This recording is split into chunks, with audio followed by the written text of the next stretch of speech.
గృహబలం అంశానికి స్వాగతం. నిత్య జీవితంలో మనం చేయవలసిన శాంతి క్రియలు ఏమిటి? గ్రహచార రీత్యా బాగాలేదా, లేక గృహవాస్తు రీత్యా బాగాలేదా, లేక మనం చేసేటువంటి ఈ యొక్క తత్వచింతన రీత్యా ఏమిటి లోపం అని గనక ఆలోచించినట్లయితే సంపూర్ణ విశ్వాసం లోపించటమే. సంపూర్ణ విశ్వాసం గనక లోపించినట్లయితే ఏ పని చేసినప్పటికీ కూడాను అది సత్వర ఫలితాన్ని మాత్రం ఇవ్వదు అని మాత్రం గ్రహించాలి.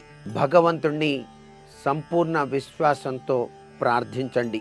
ఎర్ర సింధూరం డబ్బాలో గోమతి చక్రాన్ని మీ ఇంట్లో కనుక పూజా మందిరంలో కనుక ఉంచినట్లయితే తప్పక సుఖశాంతులు వర్ధిల్లుతాయి అనేటువంటి విషయాన్ని కూడా ఇక్కడ గుర్తుపెట్టుకోవాలి.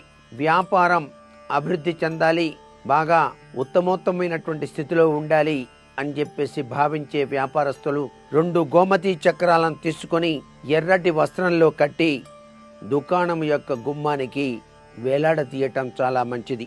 చీపురు అనేటువంటిది ఎప్పుడూ కూడా ఎవరికీ కనపడకుండా పెట్టడం చాలా మంచిది. సూర్యాస్తమయం తర్వాత చీపిరితో చిమ్మకూడదు అనేటువంటి ఆ నిబంధనను ప్రతి ఒక్కరూ పాటించటం మంచిది. ఈ రోజుల్లో ప్రతి గదిలోనూ కూడాను బల్ల కింద చెత్త బుట్టను ఉంచేటువంటి లక్షణాలు అధికంగా కనిపిస్తాయి. పొద్దున్నే దీనిపైన మూత అనేటువంటిది పడవేయాలి. ఆ చెత్త బుట్ట పైన మూత లేకపోయినట్లయితే చాలా గృహవాస్తురీత్యా పొరపాటు అవుతుంది అనే విషయాన్ని గుర్తెరగండి.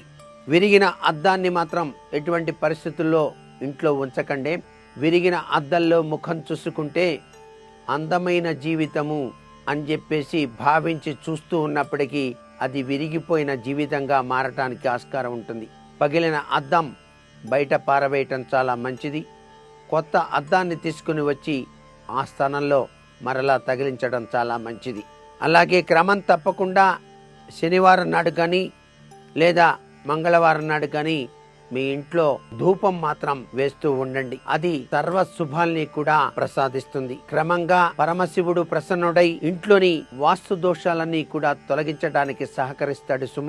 వ్యక్తి మానసిక ఒత్తిడికి లోనైనట్లయితే పడక గదిలో మీకు వీలైతే ఆవు నేతితో దీపాన్ని వెలిగించి ఉంచండి.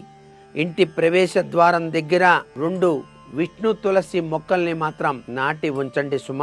గృహక్లేశం అనేటువంటిది తొలగిపోవటానికి ఆస్కారం ఎంతైనా ఉంటుంది.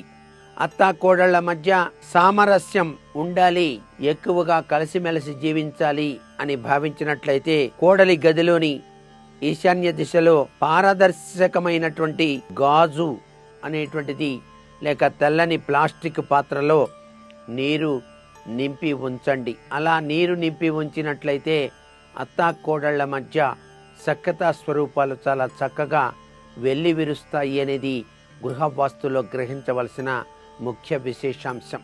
సర్వే జనా సుఖినో భవంతు.